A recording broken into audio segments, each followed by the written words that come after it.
c'était un dimanche 28 juin je pense que dans 2 jours dina mat weer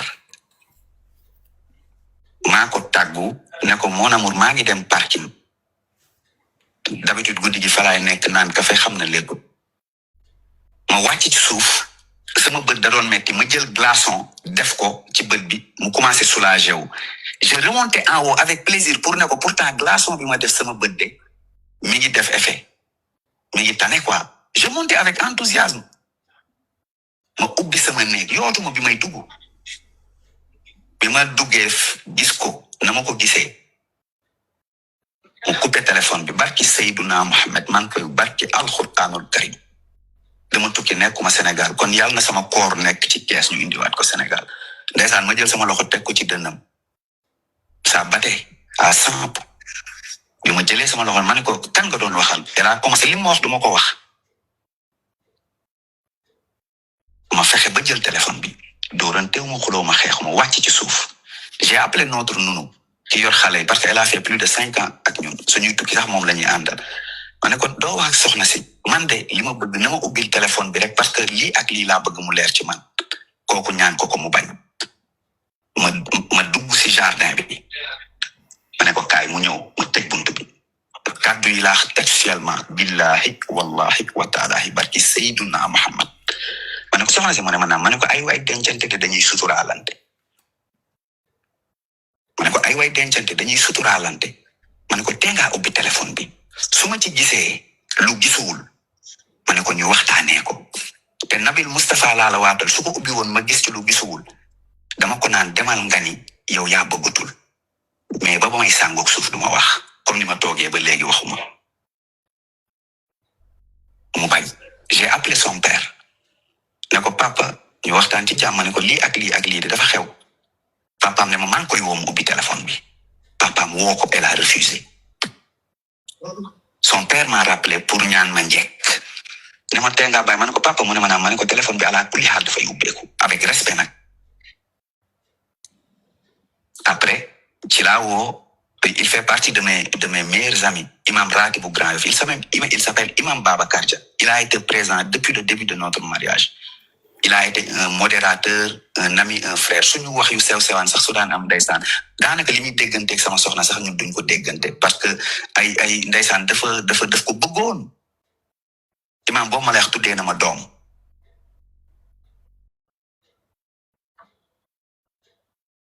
je nie pas ma ni comme tous les couples dañuy suñu xuloo yu sew sewaan firange demoon naa ba suñu xëyee rek je l'envoie un message man maa koy jéggalu parce que man bëgguma ay coow y a mon petit frère Sidiki qui a l'habitude de dire que c'est seulement dans un climat de paix qu'on peut prospérer man jàmm moo ma gën a lépp j'ai toujours été dans les dispositions de tout donner à cette femme-là tu sais pourquoi chaque jour man je lui rappelle ça ma ne ko man de lu tax man lu ma am rek dama koy bokk ak yow ndax bi may indi 300,000 ngeen ma koy nangul te xeebalu leen ma ko moo tax man duma jàmm man góor pire la fi ma bokk cat ba cat jàmm amu fa waxkatu lu bon amu fa defkatu lu bon amu fa par reconnaissance de cet acte-là moo tax man je faisais tout mon possible même l'impossible pour choyer mon épouse pour qu'elle soit à l'aise sur le point de vue intérieur aussi je persiste au acte extérieur am na yoo xamante ni ay bët eggu fa xale bu ndaw laa dara daluma su ma dara dalee sax ma dem waxtaan ak samay mbokk ñu faj ma wala ma waxtaan ak sama xarit yi ma yàlla booleel ñu faj ma waaye dara daluma décence du ma may sax xëy na yenn yi ma ciy dugg parce que du respect te nag Sénégal bee ma dëkk juddoo fa yoroo fa màggee fa ñi fa nekk ma voue un amour sincère respecte ma fonk ma li Cheikh Sidi Mokhtar daan wax mu ne àdduna ku amul yar doo yor dara ku amul teggin doo teggi dara nit ñi kenn moomu leen nit ñi xaalis jëndu leen de parce que ku ci nekk soo xëyee li ngay def sa kër yaa koy joxe waaye sénégalais ku ko wan yar wan ko teggin yaa ko moom mën naa tëdd ci tali bi ndax yow te loolu ma leen di jox c'est pas un forcing je suis pas un enfant de la rue j'ai été très bien éduqué par mes parents et je suis sorti du pays xale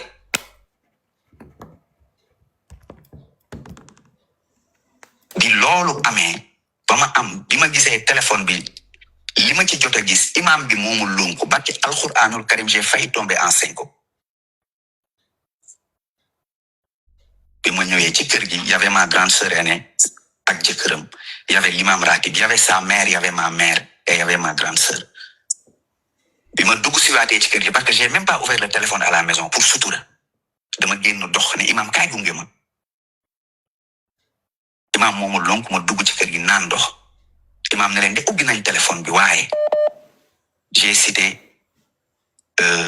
ma am lu ma tudd du ma ci xóotal elle a su que voilà les cartes sont jouées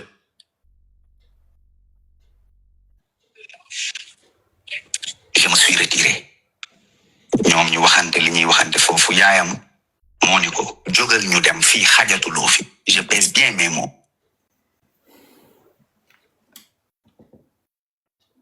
bi yaayam di dem barki Seydouna Mohamed ndax soxna su mère bu ma dama ni mère la boo xamante ni saa dama doon séq ak moom lu ma doon séq ak sama yaay ndax des fois da daan nekk ci kër gi 15 jours man maa koy forcer pour mu nekk fa ndax am na kër am na fu mu mën a ne ma ne ko mère fii yow su daan bëgg ñibbi damay woo sama yaay bi ma jur téléphone ne ko waxal mère bi mu toog bu mu dem fii këram la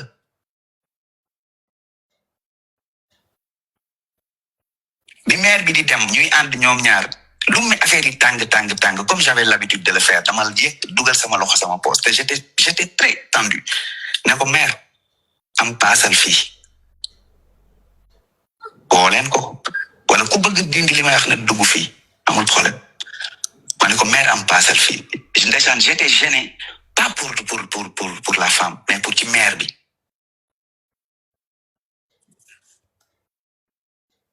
ñun ñu waxtaan li ñuy waxtaan foofu suñu biir sama yaay ndeysaan ci cell tegi ne ma lii tëj ci sa gémmiñ sama sëriñ noonu sama ay mag noonu cette nuit-là j'ai pas dormi j'ai ouvert les yeux ba fajar vers les coups de 8h20 j'ai appelé son grand frère je vais pas duma wax turam ma ne ko soo mënee jaar kër ga nga jaar fa mu nekk nit boo xam te ni il m'a toujours respecté te dafa doon liggéey de mu ne ma donc xaaral ma jaar gis la avant may dem bureau bi mu ñëwee ma toog ak moom ci jardin bi ma ne ko kat de lii ak lii moo xew ma ne ko téléphone baa ngi nii ma ne ko xam nga sa papa moom li ma gis duma ko wan ndax sama papa su doon dund war ma mayuma ma wan ko kon duma ko wan ma ne ko mais comme yow ñoo bokk génération après di nga mën a xam noo woddee wax ji pour waxtaan ci ak sa papa barki Nabil Moustapha dama ko wan tuuti mu ne ma arrêté ba di taa ndeysaan du woon toog 2 jours te duma bind message pour laaj ma ndax sama santé et tout ça moom parce qu'il a vu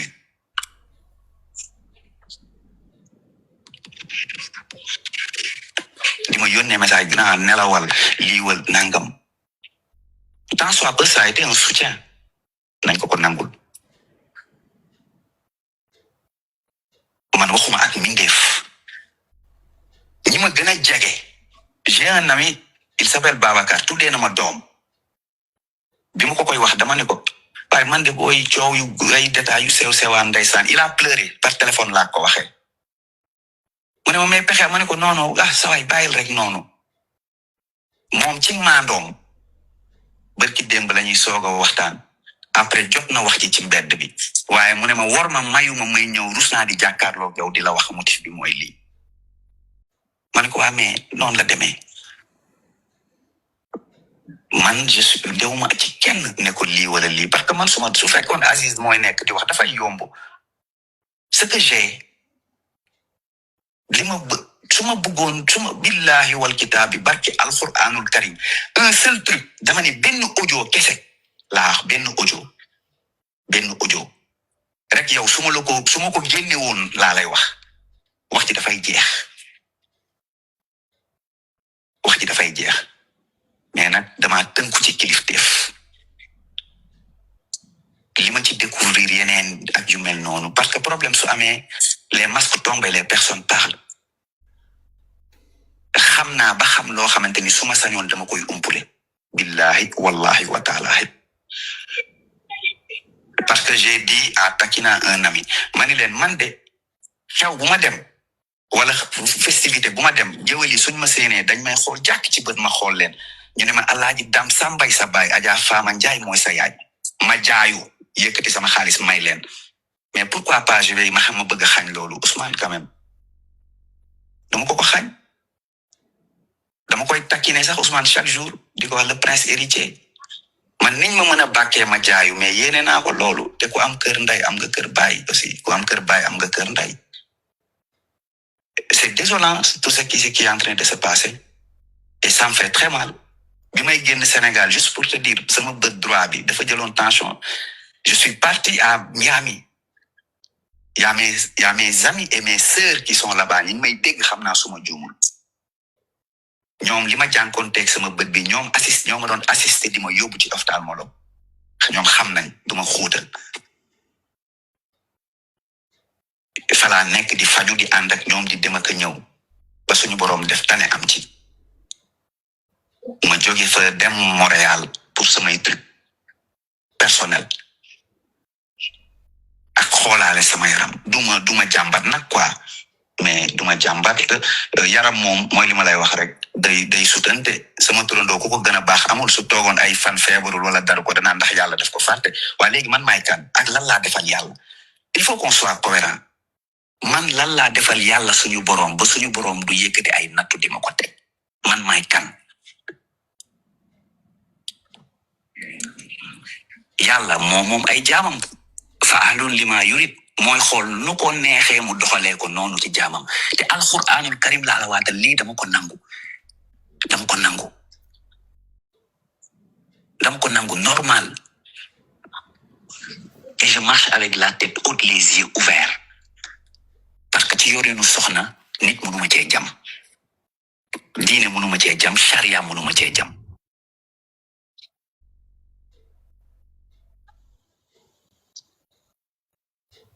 li ci des nag àdduna moom li ci des dafa bëri jaawul léegi te su àdduna yàggee li war a leer lépp dina leer et on saura kii grand 30 minutes wax nga ko ñu ngi jéggalu ñu ngi lay maay jéggalu jërëjëf c'était juste non baal ma tuuti rek s'il te plaît vas-y ñu ngi lay masawu d'abord non mais pas souci je suis bien parce que là ñi nekk si live bi yëpp am nañu lu leen métti parce que bu ñu je suis bien non ne vous inquiétez pas je suis bien parce que alxuraan je suis bien bu ñu déggee say diir xam nañ ne li nga wax yëpp da nga ko teg je suis bien wax imam bi fekkee na gis na sëru xale bu jigéen bi ñëw na nga koy won benn par benn mu ne la arrêté non son grand frère waaw frère laa bëggoon a ma ne sœur son grand frère ñëw nga ne le lendemain vers 8h40 dafa kersaw tiitul dafa am gêne parce que nit ku baax la baal ma tuuti rek grand c'est parce que dafa am ko fi yegg sànq rek ne femme bi moo yàgg di demander divorce est-ce que daf la doon demander divorce est-ce que bu dee waaw la lan moo doon tax cause bi waa léegi sama ñaari doom yee nga xamante ni am naa leen te ñoom laa gën a bëgg ci kaw suuf sam papa lam ma daan wax rek je vais répéter ça góor gi des fois ñu toogoon waxtaan mu ne ma Abdou mu ne ma naam mu ne ma déedéet su ñëwoon taxaw tay man ma dem yow nga des te tollu naa foofu ak booy yi sama ñaari doom yël ak yàlla bu sama bët ñeenta teg ñoom elle ne m'a jamais demandé de divorce. gëm nañ la. Ousmane Mali ak Maam Fatou lu ma am ci àdduna alxuraanul karim laa la waatal sama bët yàlla bu mu ñeentati ak ñoom parce que maa ngi biti réew.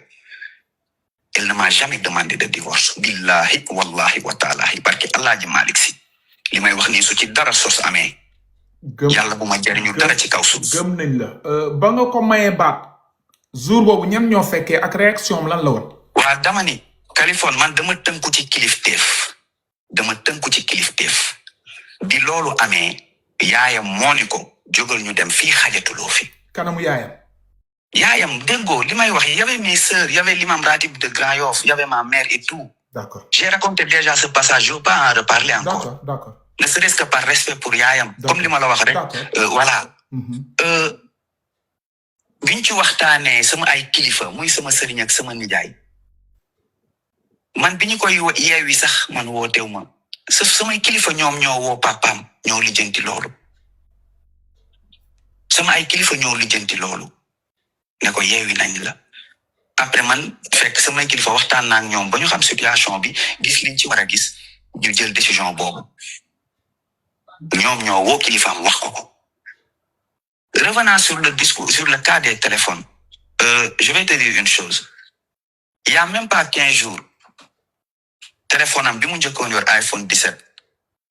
Pro bi dafa waddoon.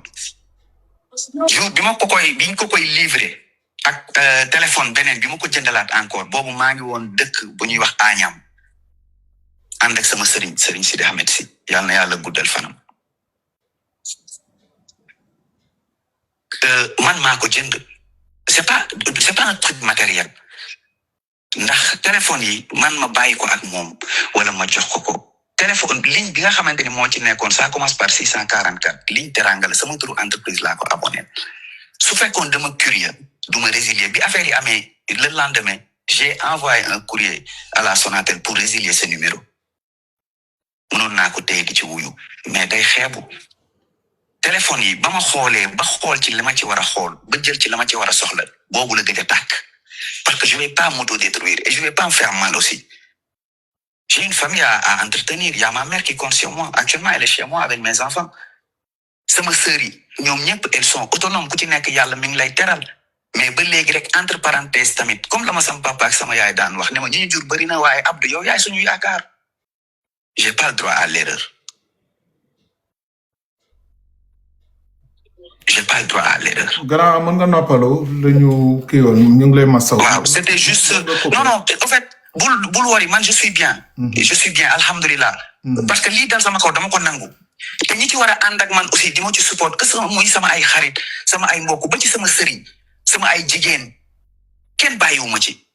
ñi ngi ci ànd ak man donc tout est bon. lan moo tax mu jékki-jékki di la tuumaal tuuma yooyu. waaw mais non en fait comme je te dis c'est li ma déggoo ma ne la dama xam ay mbir yoo xamante ni su ma sañoon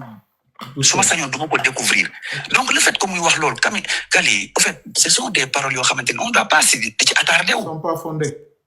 Ouais, en fait, je ne vais pas me justifier, c'est fondé. On ne doit même pas s'attarder sur ça.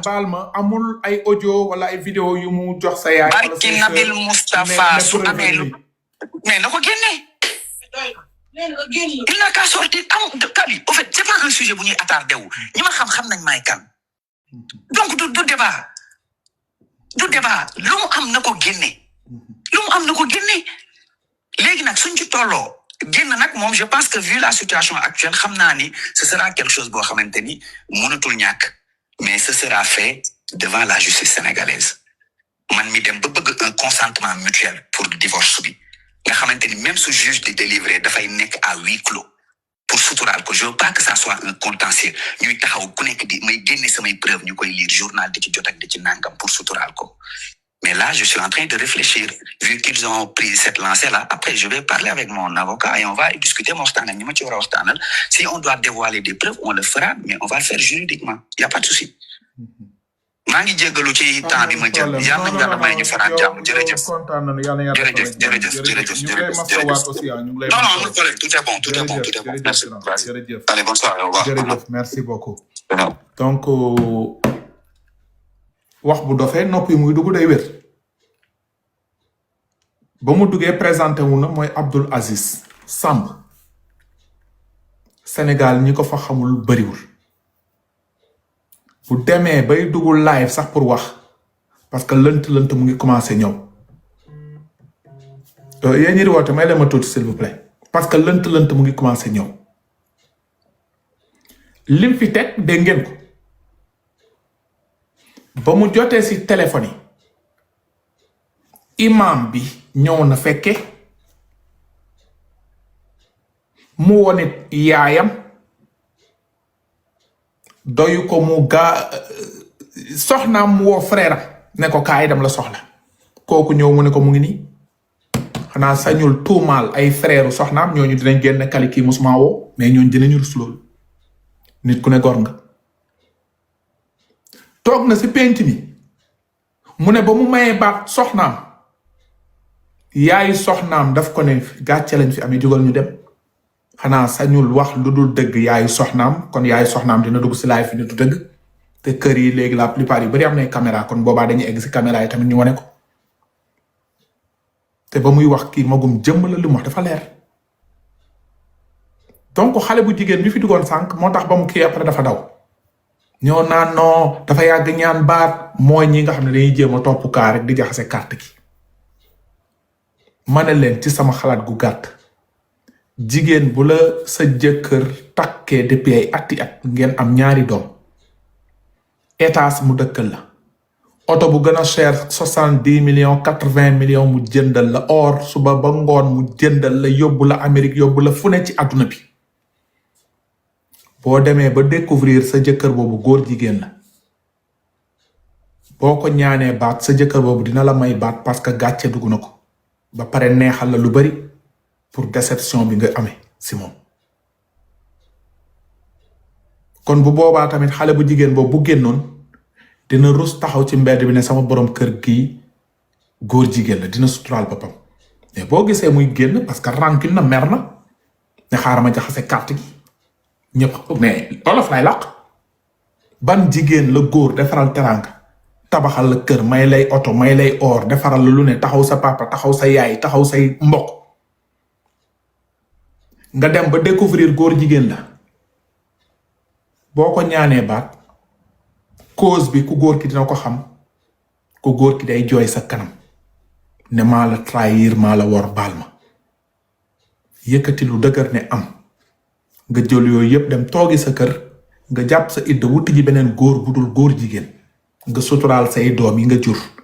parce que ëllëg it buñ nar a nekk ministre wala directeur dinañ ne sa papa góor jigéen la kaay bu ñu jaay neex sa yaay ko wax kon da ko doon noppi parce que majoré vacciné la te jàng na mais dafa mer dafa siisu mu ne xaar ma ëlbati carte gi nangu nañ sama oto téye nañ samay téléphone or topp ma yére topp ma dara topp ma buñ ma laajalu xew naa ne kii daal ab góor jigéen la ma ñaan ko baat mais loolu du ko si génne day nekk góor jigéen da ngay xaar ba mu découvrir ay affaires yu doy waar sa téléphone nga doog a ñaan baat tey ngay doog a xam ne góor jigéen la tey suba dimanche ngay doog a xam góor jigéen la te nga nekk ak sa jëkkër ci kër gi c'est grave des accusations non fondées ñun ñu ngi TikTok